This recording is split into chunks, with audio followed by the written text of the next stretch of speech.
Good morning and welcome to 365 Days of Amazing Stories with Theo Mayer. Here we are on day 247 of 2024, and I'm continuing the story of the Master Maid. Now, the young king's son continued to get jobs to do, and as you might remember, he had to clean out the stalls where the goats would come in at night. And the master maid had told him how to do it. It worked. He had to turn the pitchfork around in order for the manure to get thrown out of the stall. And when the giant came back, he was in his room humming and singing. And the giant was really surprised that he had gotten this task done and said, "Well, you must have been speaking with the master maid." And the young king's son had pretended that he really didn't understand what the giant was talking about. The next morning, he was given another task to bring in the giant's horse, which was grazing out near a mountain close by. And the king's son, being a good horseman, thought, this will be easy. I can spend most of the day doing whatever. And the thing he wanted to do the most was to go and talk to the master maid. For remember, the day before, they had made plans to marry each other. They were so fond of each other. Now the giant, as was his routine, he took his goats out every day to graze and make sure nothing ill befell them. And the task that he'd given, well, it seemed so easy to the young man that chatting away he was with the master maid. She asked him what task he'd been given for the day. He said, well, all I have to do is go get his horse from off the mountain and ride it back. She looked at him and said, how do you expect to do that? And he said, oh, I'll just go out with a halter and, well, or a bridle and bit and ride him back.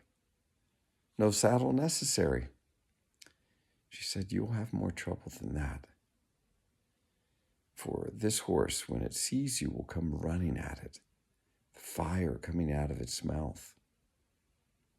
The only way to tame it is to take the golden bridle that hangs next to its stall, and when it is running at you, throw that bit and bridle toward it. The bit must go into its mouth, but once it does, that horse will be as tame and gentle as can be. Well, the king's son thought this would be easy enough, and so they chattered away. As morning turned into afternoon, the king's son realized that he'd better get on his way, because he needed to have that horse back before the giant returned from grazing the goats.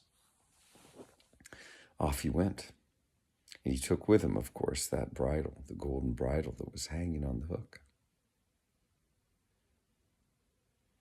He made his way all the way to the mountain. There indeed was the horse grazing, and when it saw him, it came galloping toward him, mouth open and fire coming out of its mouth.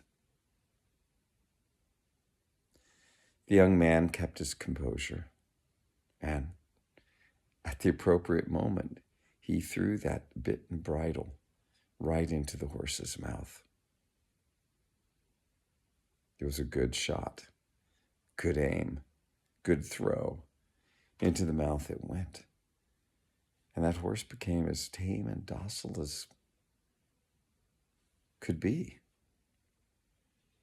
He leapt up onto the back of the horse, and in they came. He tied the horse up in its stall, leaving the golden bridle on the hook. All was well. And he went into his room and began to hum and sing as he had before. Now the giant came back and he checked in with the king's son and was surprised again in a way to see him alive and asked, "Were you able to bring in my horse?" The king's son said, "Yes, indeed. He's standing in the stall." The giant said, "Well, we'll see about this. If you truly did bring it in, you must have been talking to the Master Maid." The king's son looked at the giant again and was, "Master Maid, what in fact are you talking about? This Master Maid sounds fascinating to me, so please, if you would introduce me." The giant said, "You will meet her soon enough." And we'll leave the story there.